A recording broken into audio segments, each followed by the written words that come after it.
I'm the Director of External Programs and Partnerships at Olin, and I have a focus on alumni engagement in my work. And I'd like to welcome everyone to Frank Talks. This is our monthly series about alumni doing good in the world. Last week, I'm very proud to say that Olin graduated its 17th class, and so many of our 1,304 alumni are doing amazing things. Tonight, we'll hear from Julianna Stockton, our graduate of our very first class in 2006. This first class was unique. They were risk takers. Olin was not yet accredited. There was no curriculum. There weren't even buildings up when Julianna and her classmates arrived at Olin. Yet their careers have gone in some fascinating directions, and Julianna is no exception. Julianna is currently the Director of Program Design and founding math faculty mentor at High Meadows Graduate School of Teaching and Learning here in Boston. Passionate about building new things, including schools, Julianna was a member of the cohort of students here at Olin who, together with faculty, co-designed a brand new curriculum for this brand new school. She was in the first class to graduate, bringing home a degree in mechanical engineering. After that, Julianna received her Master of Arts, Masters of Philosophy, and Ph.D. in Mathematics Education from Teachers College, Columbia University. Before coming to High Meadows, Dr. Stockton served as a tenured Associate Professor of Math at Sacred Heart University. Tonight, Julianna will speak about her path from an engineering degree into higher ed.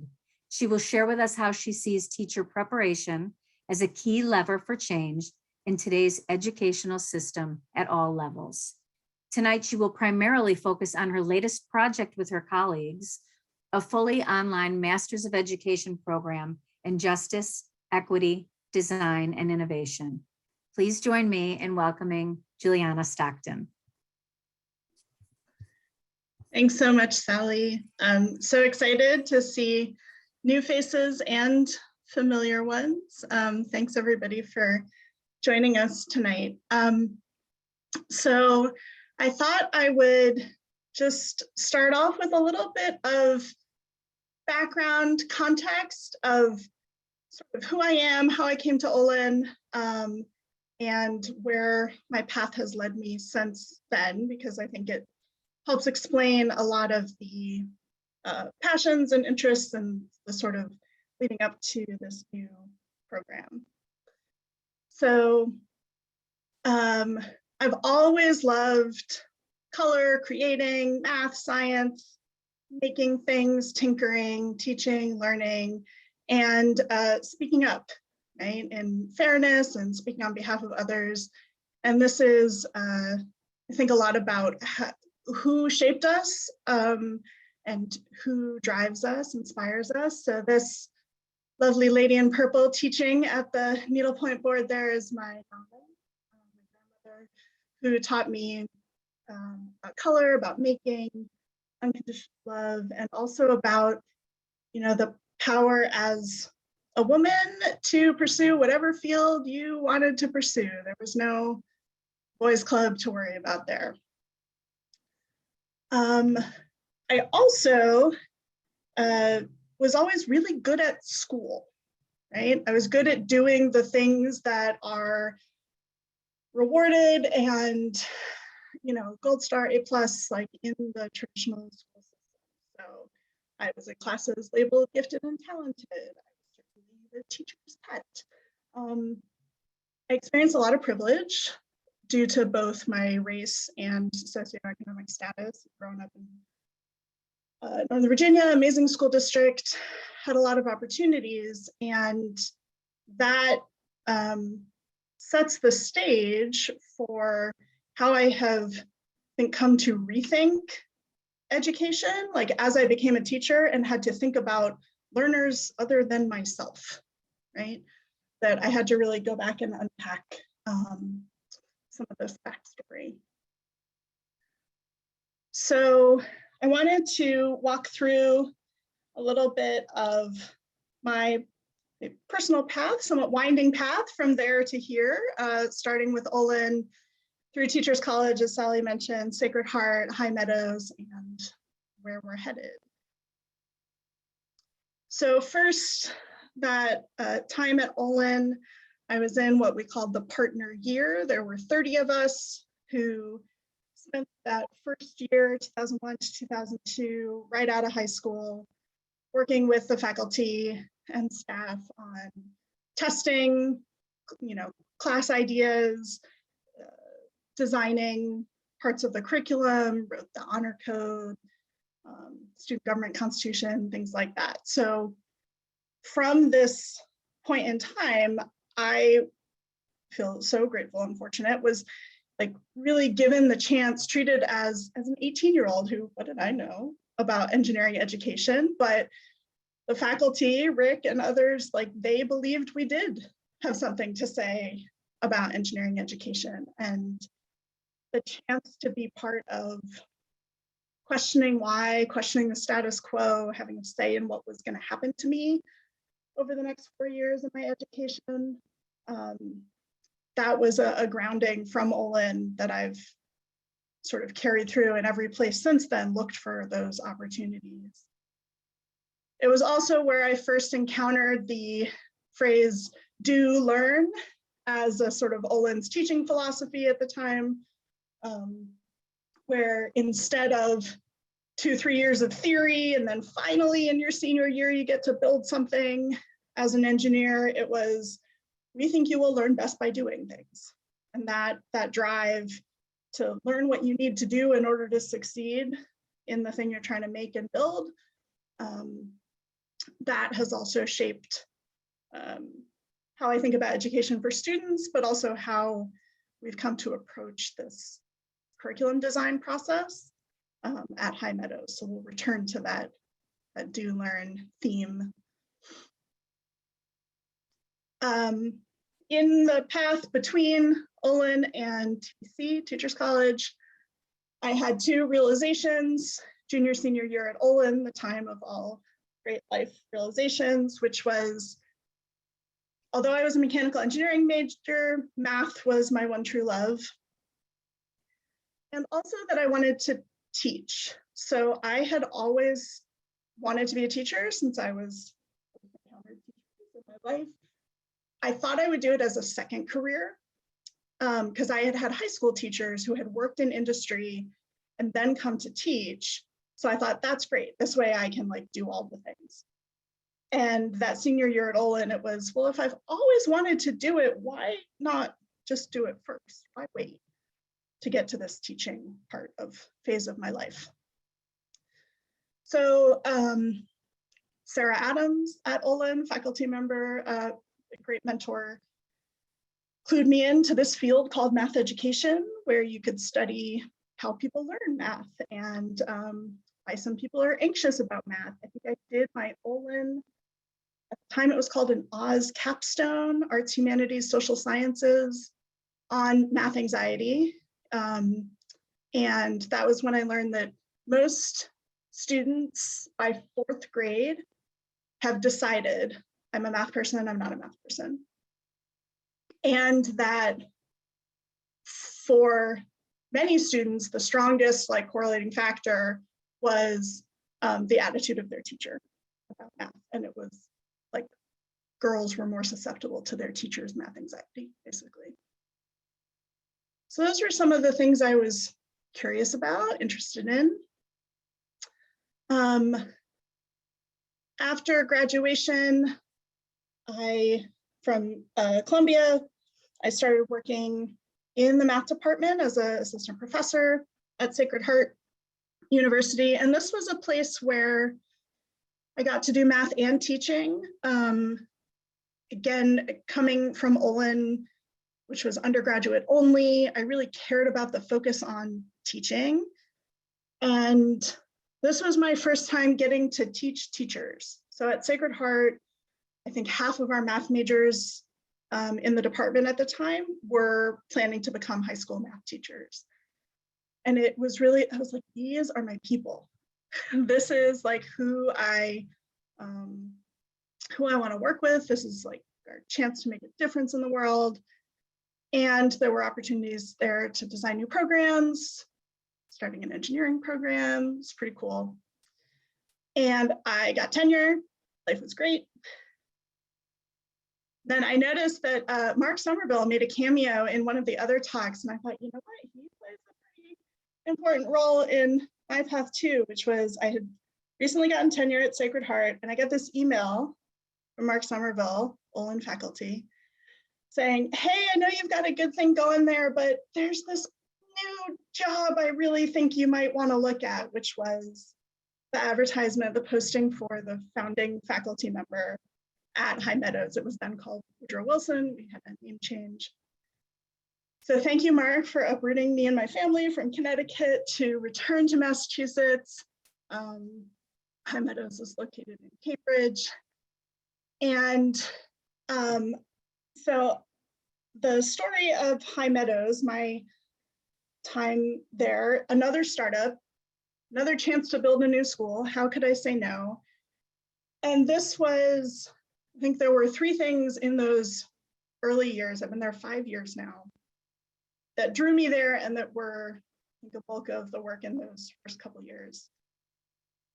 The first was moving from, working with all kinds of math majors really to centering in teacher preparation. So I think teacher preparation, I think of it as one of the highest impact levers that we have to affect change like at broader and broader scale throughout the education system. I would tell my teach like math for elementary school teachers at Sacred Heart and say, look, I'm always thinking about 2 sets of students. You, I care very much about you and your mathematical development and confidence growth as a teacher, but I also care about your future students. Like I'm accountable to them. And this is something that I think actually has a lot of parallels with engineering, right? Education, with healthcare education, where we're training engineers or we're training medical professionals to care for, to design for their user, their patient, their student. So this like double layer, great potential for impact, but also like even more stakeholders to keep in mind. High Meadows was also part of what drew me there. Similar to Olin's origin story, really wanted to rethink education. So the founding president, Arthur Levine, who had been at Teachers College before, he said, why we should throw out the clock. Why should you graduate because you sat in a chair for 14 weeks times 32 credit hours, and that's when you get your degree? Shouldn't you graduate when you've shown you can do the thing that you're being prepared to do? So from the beginning, High Meadows has been competency-based. So the competencies are our definition of the knowledge, skills, and abilities that teachers need to be successful. In the original program, these are like brand new teachers getting their licensure, math and science, middle school and secondary. So we're thinking about competency-based education. We're thinking about what matters most. And we're stealing a page from Olin's book with partner year and doing a co-design year. So we called it the Design Fellow year. Brianna was one of them. And as was another Olin alum. So this was 10 graduate students who spent a year working with the staff and faculty design team at High Meadows, again, building the curriculum, developing this picture of, who are the teachers you want to become, what's the support you need to get there, how do we help you?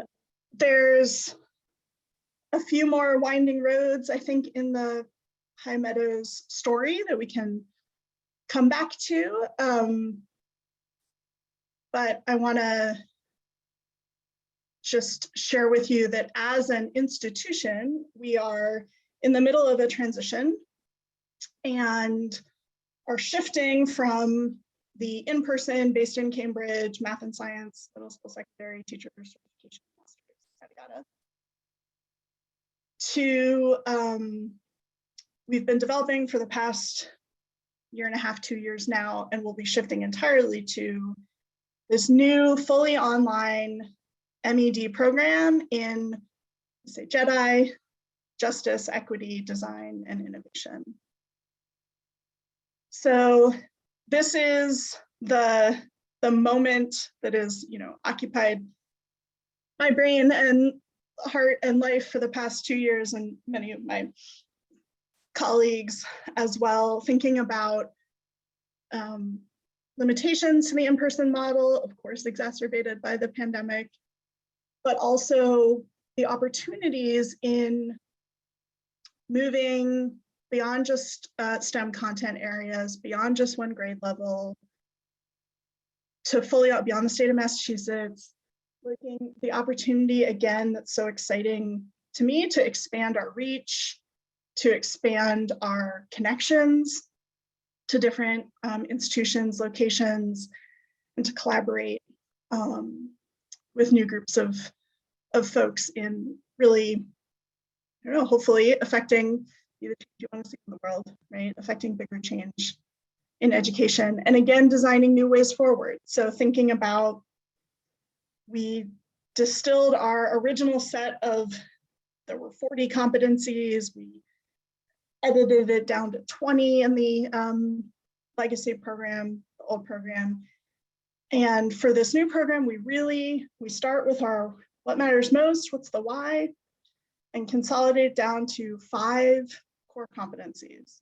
That these are the things we think will make the biggest positive difference for teachers in teachers of today moving into the schools of tomorrow. So these core competencies that our program centered on, the first one is teaching for justice. And so this is, I think of this as our why. This is the goal that we're working toward. This is what we're preparing teachers to do. It involves both an understanding of the history and impact, systemic inequities on learners, and also the skills, the techniques using research-grounded pedagogical practices to disrupt those inequitable trends, those systems of oppression. Another core competency is thinking like a designer. So in Olin parlance, I often describe this as UOCD for teachers, which UOCD stands for user-oriented collaborative design. The class may have changed names since I took it as a sophomore, but that's what it was back in the day. And the thinking like a designer, I think of as our methodology, right? That we're preparing teachers to step into the world with, to say, thinking about your students as the users, right? Your students at the center of your design work, caregivers, community, other stakeholders in the school, of course, is part of the puzzle, but getting to know your students, users, ideating with them, designing with them, the kind of iterative design process. So for our design framework, which again, we can happy to go more in depth on any of these after the overview part, but we've combined a kind of a mix of a design justice framework, and we use the Innovator's Compass developed by Ella Ben-Ur, who's been a adjunct faculty at Olin, I think, for many years. So the great source of inspiration. And this is the one I'll say, this just really clicked for me in thinking about preparing teachers as, well, of course, every class, every year is different, every context is different. So how do we as a single teacher prep program support teachers who are going out into a variety of grade levels, a variety of school settings?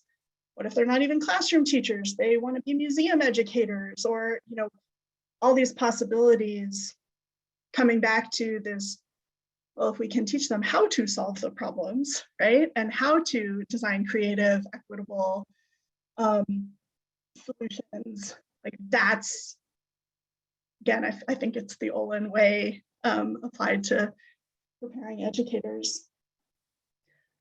Our third core competency moving in with the JEDI program is grounding instruction in the science of learning and development.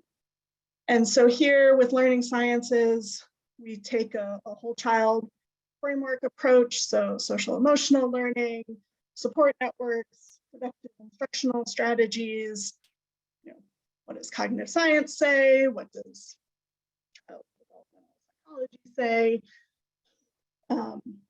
And I think of this as the what you're going to use. So teaching for justice is where we're headed.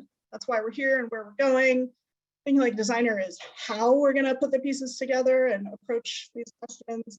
And the science, the concepts and techniques from the science of learning and development, that's the stuff in our toolkit, right? So that we're using practices that have some real science behind them. We have two more supporting competencies that kind of tie the whole together, which are collaborating for change and learning to improve. So continuous improvement, again, core Olin value that we share at High Meadows, and collaborating for change. I think is particularly important to talk about in teacher preparation because our teaching can be tons of autonomy, tons of isolation, right? As this like, I'm in charge of what's inside these four walls of my classroom and I can close the door and nobody else needs to be involved. That's, I think, stereotypical. It's not so much that way anymore, but certainly has that reputation. And so the power of affecting change, like you can't do this work alone. You'll burn out. You won't stay in the profession. You need other people. And so how do we build that into a program to support folks in getting there? I'll maybe just give like a little flavor of the new program design that we've developed to give you a sense of the structure as we're thinking about it. And then I would love to just hear what folks are curious to hear more about, what your questions are. This is, again, just sort of how we think about those competencies working together. Can't really do either one of them in isolation. The new program, Justice, Equity, Design, Innovation, Online Masters, has kind of three main components. We've got a 6-week intensive summer institute where we're doing the foundations of those core competencies. The competencies are the things that teachers are working on throughout the entire program. Those are those 2 arrows, those 3 lines. That's what you're being assessed on. That's what you're demonstrating. How you're demonstrating competence is through 2 projects.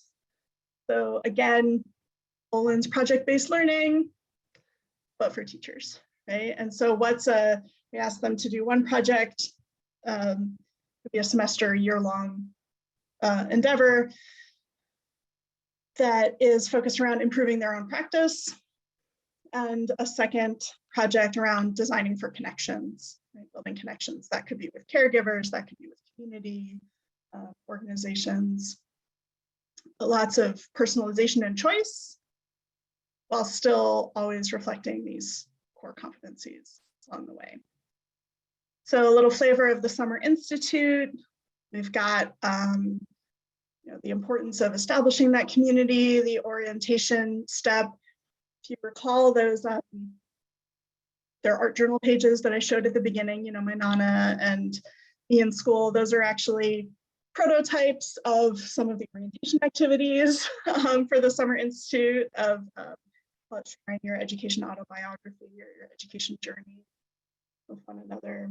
We have some introduction modules for those core competencies, and then a series of case studies to help teachers identify what the competencies look like in practice and action, to analyze and specifically how they are reinforcing, right, integrated with one another. And at the end of the summer, they're developing that educational autobiography, rounded out, and a personal action plan for what are the areas, right, that they want to improve in their practice, what do they want to learn more about, which feeds right into the project cycle. So these personalized projects start with a design question that you learn about, the teachers learn about, hone, get some input from students, stakeholders at their school, try some things. There's asynchronous learning modules, collaborative peer group meetings, like once a week, again, fully online, but not fully asynchronous, like a lot asynchronous, but not entirely asynchronous. And that's one of the, I think, COVID learnings, trying to figure out how do you do collaborative learning, project-based learning in a fully online setting, and how important the cohort piece can be. So we have like a monthly community learning gathering, monthly conference, and let's see, culminate with a project showcase, not unlike Olin's.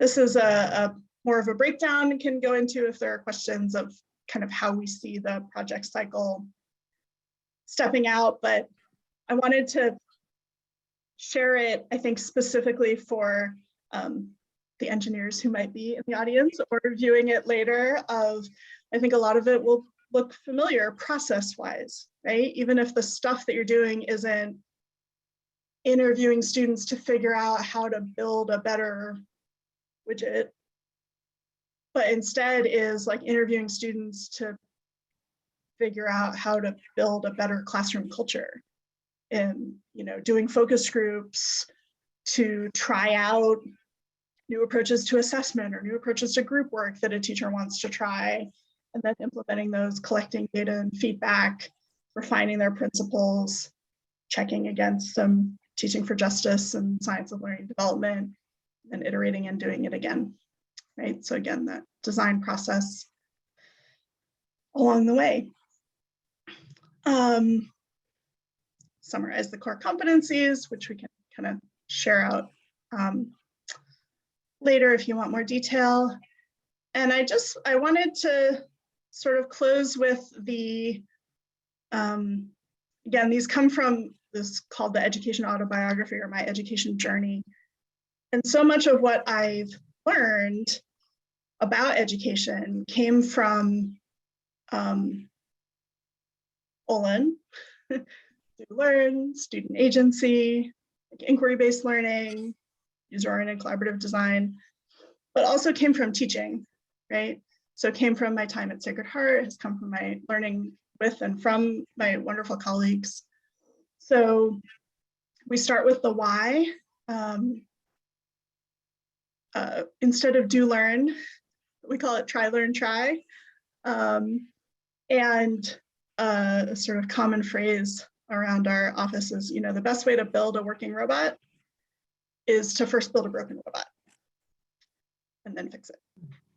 So from a design process, building curriculum, also this is what we try and practice what we preach.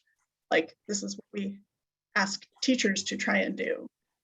Just try something, then learn more, then you can try again, right? Let go of that perfectionism, to challenge the status quo, and to, of course, check my privilege and assumptions along the way. So that, I think, yep. Wonderful. Okay. Thank you, Juliana. I have to say, your pedagogy is super interesting, but your graphics are beautiful. The design, you got the D in design, looks beautiful. I would love to invite now our guests to comment, ask any questions. Feel free to just, sort of raise your hand or put your comment in the chat if you're more comfortable doing that.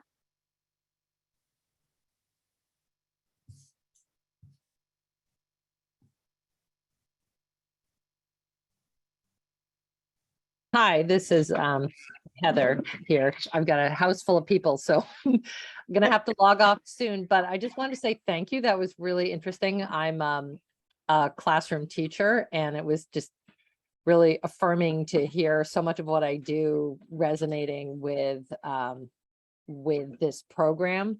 And as a parent of an Olin graduate, I remember it was actually during candidate weekend when I, as a parent, got to participate.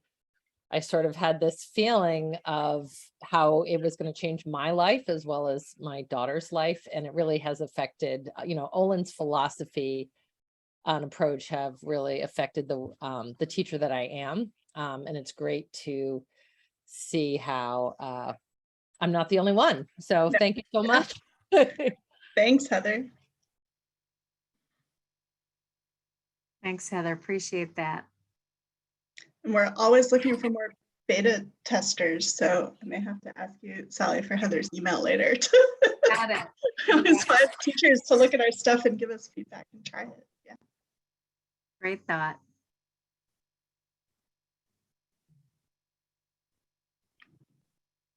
Yeah, Katie. Katie. Thank you. Hi.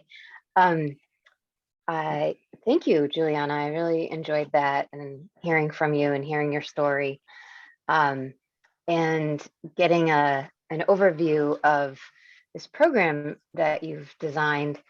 And I was curious, you brought up focus groups, and you mentioned, obviously testing, and what has, and 10 plus people have already gone through the program, I think I heard.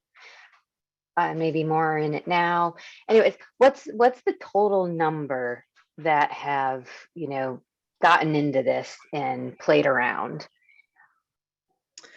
So it's a slightly complicated answer because we have the in-person STEM high school teacher program that is kind of wrapping up next month.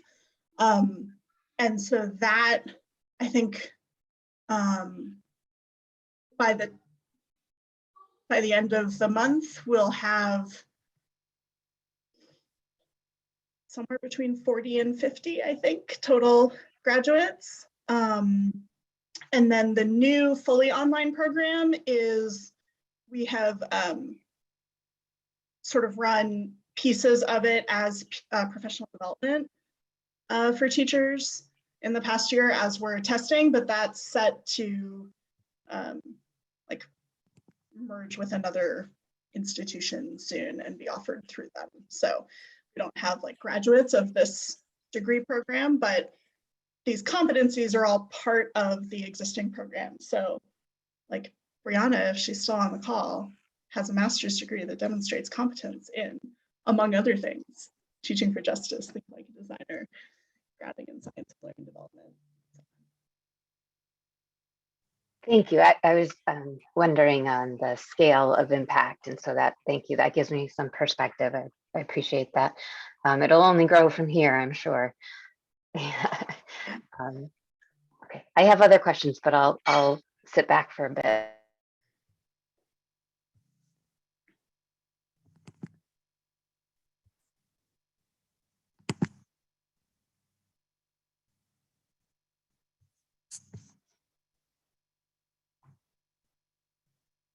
Katie, jump right in, keep going.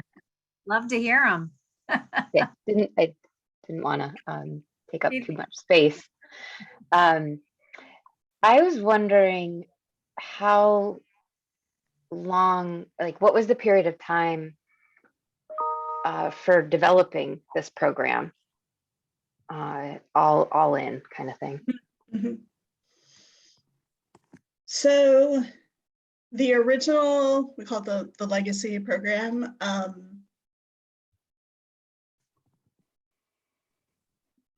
So it was like 2 years to write the competencies before I joined. Another, so maybe like 3 years with including the design fellows, including that co-design year. And then we've had 3 or 4 kind of full cohorts.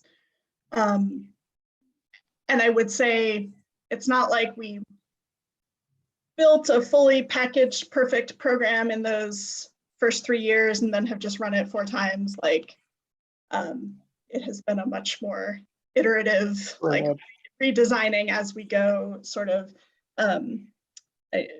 Rick's analogy in the early days of Olin was like you're building a plane while you're flying it. That was like for a while.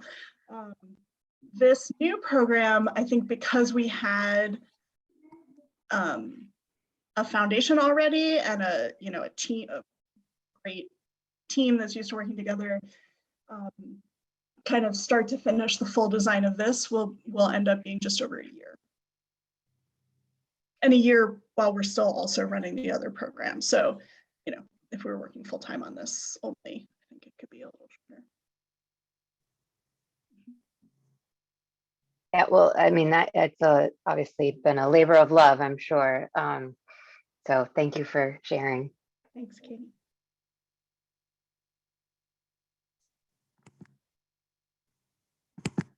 I have a question. Can you hear me? We Yeah. can. Go ahead. Okay.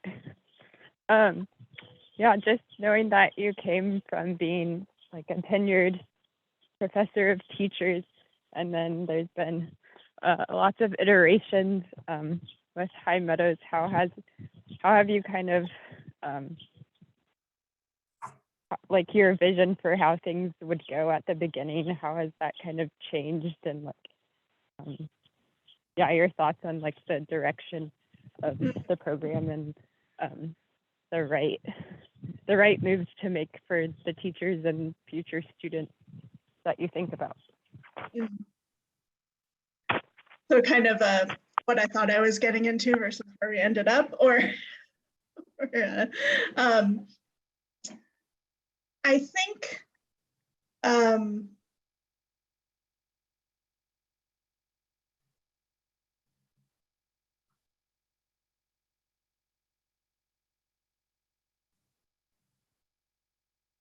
think I have learned more on the job at High Meadows than I have at probably any other point in my life. So that's me personally, right? I think the directly working with design fellows, teacher candidates, as they are doing this design work with students, fuels like a much tighter feedback cycle than I ever got to experience as, say, a traditional faculty member, where you sort of have folks for one semester, you are one of 4 or 5, classes they're taking, and like maybe when they graduate 4 years later, they send you a note that they're going to be a teacher, but most of them don't, and so you kind of never see the impact. And I think between the small size and the really close contact with our students at High Meadows, I just think we've been able to get much better, much faster. I don't know if that answers your question, Brianna. Feel free to shoot me a follow-up. Yeah. I know Myrna had a question, but she said in the chat she'll be right back. So did you want to say something, Brianna?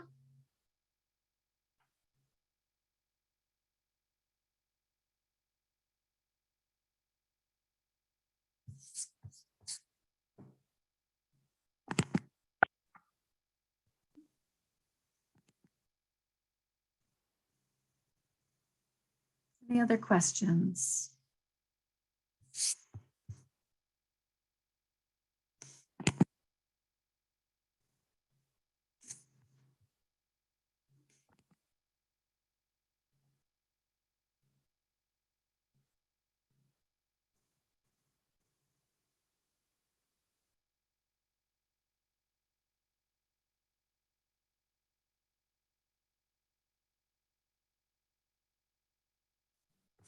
Myrna, are you back?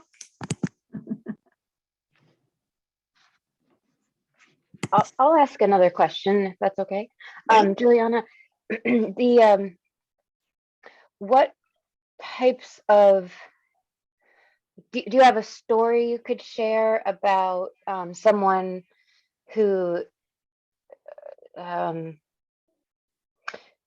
you like used some of these core competencies in their classroom, or leading a conference or something like that, and how it was helpful to them? So I think one really powerful piece of feedback, the example that we got from graduates a little ways into the pandemic, was just how, I mean, pandemic schooling was pretty horrible all around, right, for all stakeholders. But we had graduates report back that because of what they had learned at High Meadows, because of their thinking like a designer in particular, they were more ready, more able to pivot and make the changes that were needed to, like, teaching on Zoom and dealing with students with their screens off the whole time, and like, how do you even tell if they're there, and connecting, still building culture in a totally different context than, you know, they had ever considered teaching in before. And that, I think the combination of being able to approach things flexibly, but also student-centered, and including like considerations for educational equity, teaching for justice, to say this is not the moment to do what we've always done, right? This is a moment where we really have to fundamentally rethink and put the students' you know, whole person well-being front and center, and design the learning, you know, and teaching around that. So we had a number who kind of emerged as leaders in their departments, even though they were only like second-year teachers at that point in time. So I think that, not that I would ever wish another pandemic, you know, lockdown school year on any of us, but I thought it was, talk about trial by fire, really testament to being able to think outside the box, and to think about, to always start with what matters most and kind of build from there, design from there. Thank you. Yeah.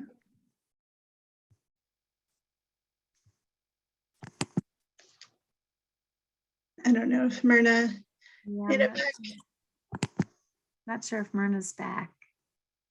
Anyone else? Any other questions? Do you want to tell us, like, during this is huge and a lot, like, while you've been working on this and collaborating, like, what is the thing that like keeps you up at night, that you're like, did we get this right? Did we do enough of this? Like, did they get what I want them to get?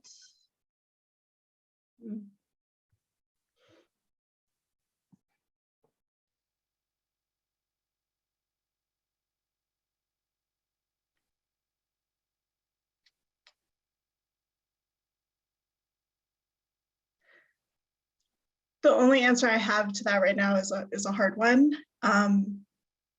because of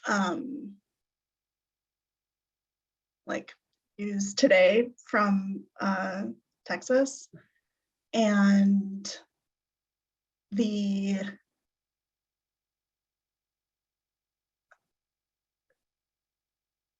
thing that I think keeps me up at night is like, can this make a difference? Can this, you know, the thing that keeps me up at night is that, like, our the things we ask of teachers are superhuman, right? And so in what ways can we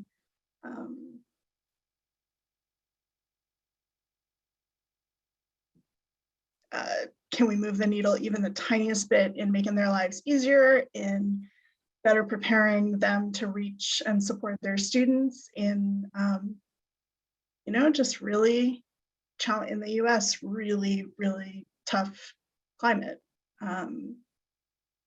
So that's the, you know, it all sounds great and I have all these dreams and ideals, and also like,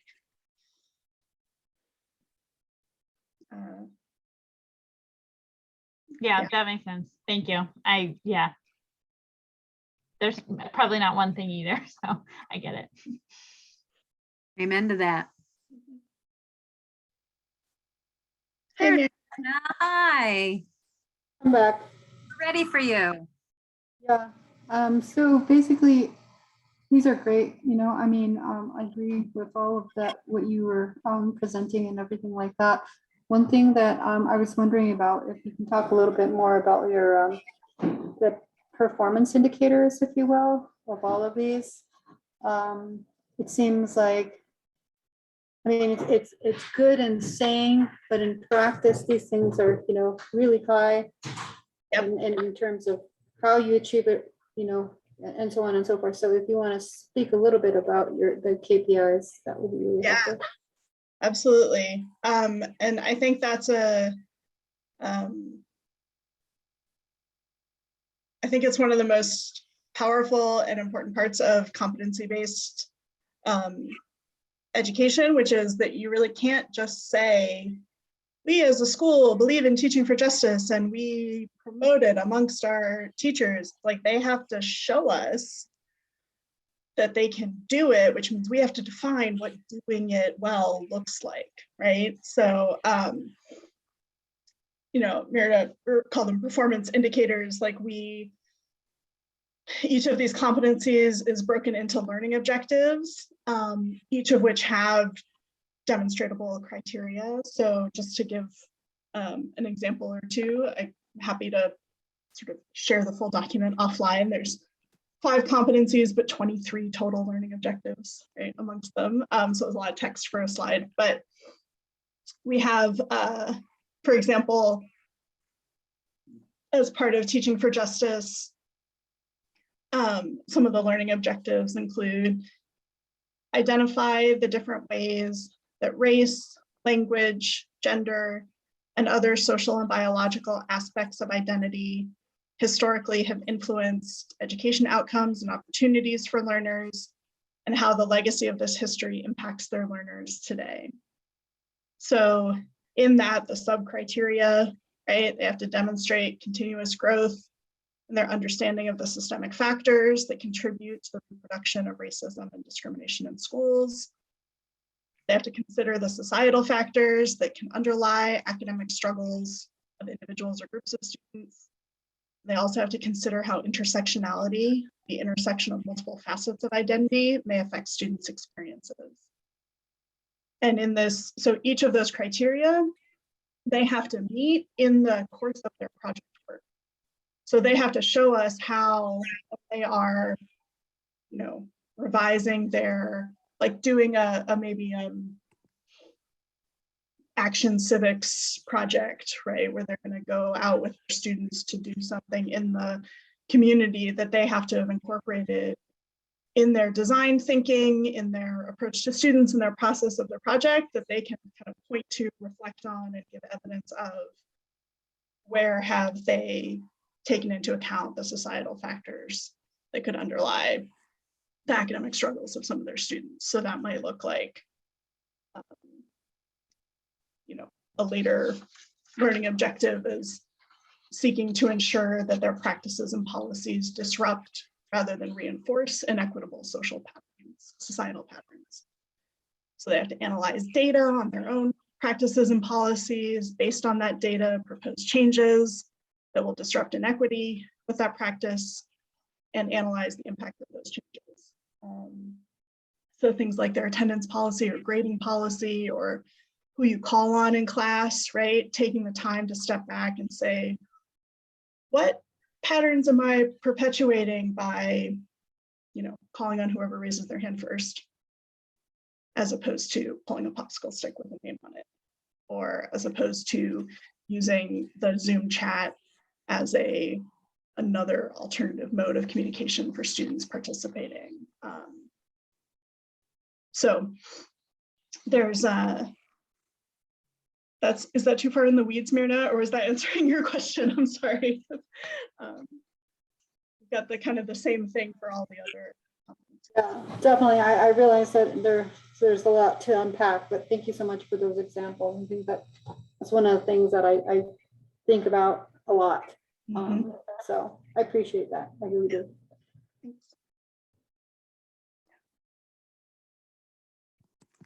There's a whole, like, I think a big part of our design process, like curriculum design process, involves the the competencies are pretty stable, and even the learning objectives are fairly stable, but those criteria, like what it looks like in practice, that's a big part of, we get student work, as our students, teachers, teacher work submitted, and we norm as a staff and faculty around like which of these are good evidence of the criteria, which of them are missing evidence, what's our definition of good evidence, how can we make that definition more clear to the teacher candidates? So,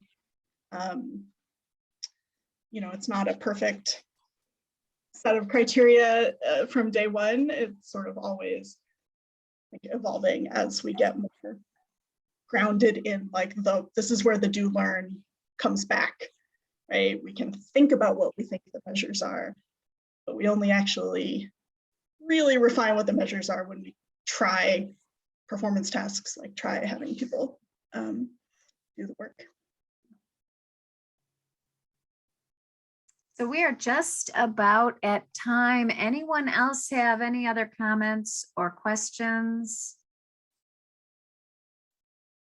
Juliana, any final words? Thank you. This has been amazing. Yeah.